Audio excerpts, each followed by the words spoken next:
दिवाली कांड। दिवाली की रात पूरा देश पटाखों की आवाजों और खुशियों में डूबा हुआ था। वहीं दूसरी तरफ नोएडा में रहने वाली दिव्या का मन बहुत ज्यादा घबरा रहा था, क्योंकि वो शाम से अपने पेरेंट्स को कॉल लगा रही थी, लेकिन उसके फोन का कोई जवाब नहीं दे रहा था। जब दिव्या के मम्मी पापा ने उसका फोन नहीं उठाया तो उसने उनके केयर टेकर महेश को भी कॉल मिलाने का ट्राई किया, लेकिन महेश का फोन बंद आ रहा था। परेशान होकर दिव्या ने अपने पेरेंट्स के घर पर सफाई करने वाली सुरेखा को कॉल किया और उससे कहा कि वो एक बार उसके पेरेंट्स का हाल पूछाए। जब काफी देर तक सुरेखा ने भी कॉल बैक करके कुछ अपडेट नहीं दिया तो दिव्या ने डिसाइड किया कि वो खुद जाकर अपने मम्मी पापा का हाल देख आएगी। वो घर से निकलने ही वाली थी जब दिव्या को सुरेखा का कॉल आया।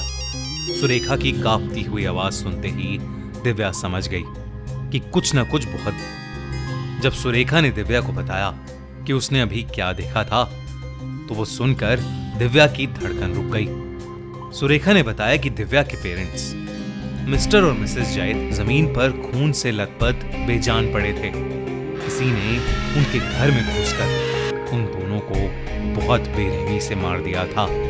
ये सुनते ही दिव्या फौरन अपने पेरेंट्स के घर के लिए निकल गई। उनका घर गाजियाबाद के पटेल नगर में था। दिव्या ने वहां पहुंचते ही देखा कि उसके पेरेंट्स की लाशें स्ट्रेचर पर पड़ी हुई थीं और उनके सर पर गहरे घाव थे। ये देखकर दिव्या पूरी तरह सहम चुकी थी। पुलिस ने उसे बताया कि उसके पेरेंट्स के घर में कोई भी चोरी नहीं हुई थी और ना ही किसी जोर जबरदस्ती के साइंस मिले, लेकिन दिव्या को पुलिस की एक भी बात समझ नहीं आ रही थी, क्योंकि वो अपने पेरेंट्स की लाश को देखकर गहरे सदमे में चली गई थी। वहीं पुलिस को समझ नहीं आ रहा था एक 73 साल के पैरालाइज्ड आदमी और उनकी 65 साल की पत्नी को इतनी बुरी तरह से कोई बिना किसी वजह के क्यों मारेगा, और वो भी दिवाली की रात। पुलिस ने देरी न करते हुए केस की इन्वेस्टिगेशन शुरू कर दी। पुलिस ने उस एरिया के सभी सीसीटीवी फुटेजेस मंगवा लिए और उन्हें चेक करने लगे। उन फुटेजेस में पुलिस ने देखा कि 3 लड़के बार बार उसी घर की बिल्डिंग के आसपास घूम रहे थे। उन्होंने दिव्या को पुलिस स्टेशन बुलाया और उससे पूछा कि अगर वो उन तीनों में से किसी को जानती थी। दिव्या ने वो फुटेजेस देखते ही कहा कि उनमें से एक उनके घर का केयरटेकर सुंदर था, जिसको उसके पिता अशोक ने कुछ महीने पहले ही नौकरी से निकाल दिया था, लेकिन वो बाकी दोनों आदमियों को नहीं जानती थी। पुलिस ने सुंदर और बाकी दोनों लड़कों को ढूंढना शुरू कर दिया और काफी मेहनत के बाद पुलिस ने उन्हें अरेस्ट कर लिया। जब पुलिस ने सुंदर को इंटेरोगेट करना स्टार्ट किया तो उसने इस क्राइम में इन्वॉल्व होने से मना कर दिया। सुंदर को उसकी सीसीटीवी फुटेजेस दिखाई, साथ ही साथ उसे उसके साथी अतुल कुमार का कन्फेशन भी दिखाया, जिसमें उसने एडमिट किया था कि उसने सुंदर और आजाद के साथ मिलकर अशोक और मधु जायदका का मर्डर प्लान किया था। सुंदर ने ही अतुल कुमार को अपने गांव से नौकरी का वादा करके वहां बुलाया था, पर उसके शहर आते ही उसने उससे कहा कि वो उसको नौकरी तभी दिलवाएगा जब वो अशोक और मधु के मर्डर में उसकी हेल्प करेगा। सुंदर घबरा गया और रोते रोते उसने अपना जुर्म कबूल कर लिया, मगर जब वो उस मर्डर के पीछे के और राज खोलने लगा तो इंटेरोगेटिंग ऑफिसर तक के होश उड़ गए।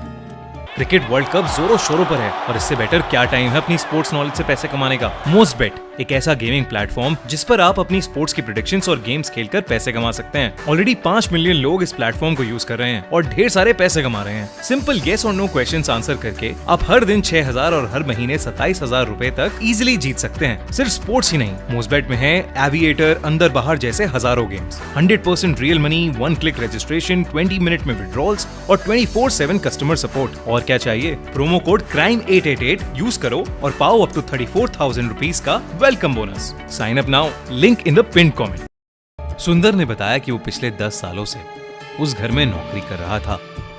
वो 17 साल का बच्चा था जब उसके पिता ने उसे अशोक जायदका के हवाले कर दिया था। सुंदर ने बताया कि अशोक बहुत ही स्ट्रिक्ट आदमी थे।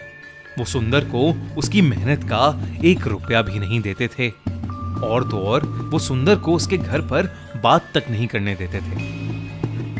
जैसे जैसे अशोक और मधु बूढ़े होते गए, हालत और खराब होती गई।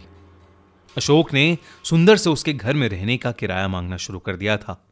एक दिन बाद इतनी बढ़ गई कि सुंदर ने भी ऊंची आवाज में अपनी तनख्वाह मांगनी शुरू कर दी। मगर इसके बाद अशोक ने उसे बहुत मारा और मारते मारते घर से और नौकरी से निकाल दिया। उस घर से निकलने के बाद सुंदर वापस अपने गांव चला गया, मगर वहां जाकर उसे पता चला कि उसका सबसे छोटा भाई, जो सिर्फ 11 साल का था, बहुत ज्यादा बीमार था और उसके इलाज के लिए सुंदर को 1 लाख रुपए की सख्त जरूरत थी। सुंदर वापस शहर लौट आया और एक बार फिर अशोक से अपना पैसा मांगने उसके ऑफिस गया, मगर इस बार अशोक ने हद कर दी। उसने सुंदर को लोकल पुलिस स्टेशन में बंद करवा दिया।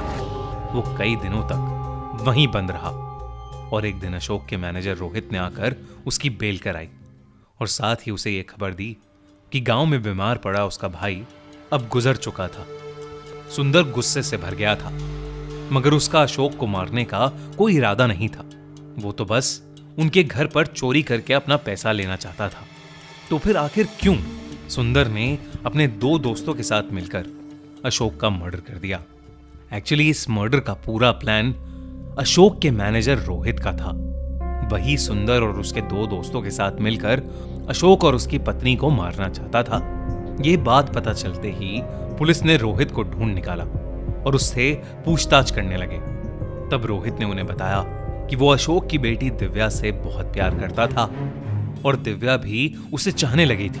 मगर जब ये बात दिव्या ने अपनी मां मधु को बताई तो उन्होंने दिव्या का कहीं भी बाहर निकलना बंद कर दिया।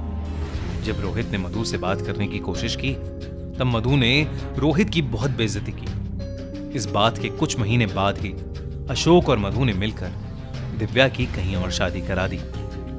वो रोहित को काम से निकालना चाहते थे, लेकिन वो अचानक उसे काम से नहीं निकाल सकते थे क्योंकि वो उनके बिजनेस में काफी कुछ जानता था और वो बिल्कुल भी रिस्क नहीं लेना चाहते थे। दिव्या की शादी के बाद रोहित का दिल बुरी तरह टूट गया था, मगर उसके मन में बदले की आग भी भड़क रही थी।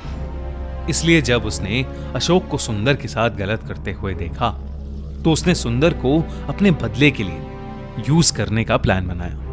रोहित ने सुंदर को वादा किया था कि अगर उसने ये मर्डर कर दिया तो वो उसके पूरे परिवार का खर्चा उठा लेगा। गुस्से से भरे सुंदर ने भी इस ऑफर को एक्सेप्ट कर लिया। फिर उसने अपने 2 दोस्तों अतुल और आजाद के साथ मिलकर अशोक और मधु को दिवाली की रात एक बड़े से हथौड़े से मारने का प्लान बना लिया। उन लोगों ने दिवाली की ही रात इसलिए चुनी क्योंकि वो जानते थे कि उनका नया नौकर महेश दिवाली पर नहीं होगा। और तो और दिव्या भी अपने ससुराल में ही दिवाली मनाती, तो अशोक और मधु घर पर बिल्कुल अकेले होते। सुंदर घर तक गया और उसने बेल बजाई, लेकिन दरवाजा महेश ने खोला। वो दिवाली पर अपने घर नहीं गया था। उसने सुंदर को मुस्कुराकर घर के अंदर आने को कहा, मगर सुंदर महेश को वहां पाकर घबरा गया।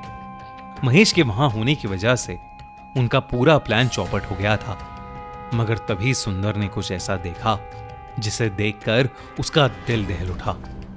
लिविंग रूम की जमीन पर अशोक और मधु की लाश पड़ी थी और महेश की पैंट पर खून की छींटें थीं। सुंदर समझ गया था कि उनके आने से पहले ही महेश उन्हें मार चुका था। जब ये बात सुंदर को समझ आई तो महेश सुंदर पर भी अटैक करने वाला था, लेकिन तभी अतुल और आजाद वहां आ गए और उन्होंने महेश को मार डाला। उन तीनों ने मिलकर महेश की लाश को पास वाले नाले में फेंक दिया और खुद फरार हो गए। ये केस नॉर्मल केसेस से बहुत अलग था क्योंकि ये एक बदले का केस था। दिव्या ने सुंदर और रोहित की सारी बातें झुठला दी। अब पता नहीं कौन सच बोल रहा था और कौन झूठ। क्या सच में अशोक और मधु अपने नौकर को टॉर्चर करते थे या वो भी बस एक कवर अप की कहानी थी? आपको क्या लगता है इस सब के पीछे क्या सच्चाई है? खैर जो भी हो, आप इस दिवाली पर अलर्ट रहिएगा। द क्राइम शो बाय खूनी मंडे की पूरी टीम की तरफ से अ वेरी हैप्पी दिवाली। और अगर आपको एक कहानी पसंद आई तो हमारा channel the crime show subscribe करना मत भूलिएगा।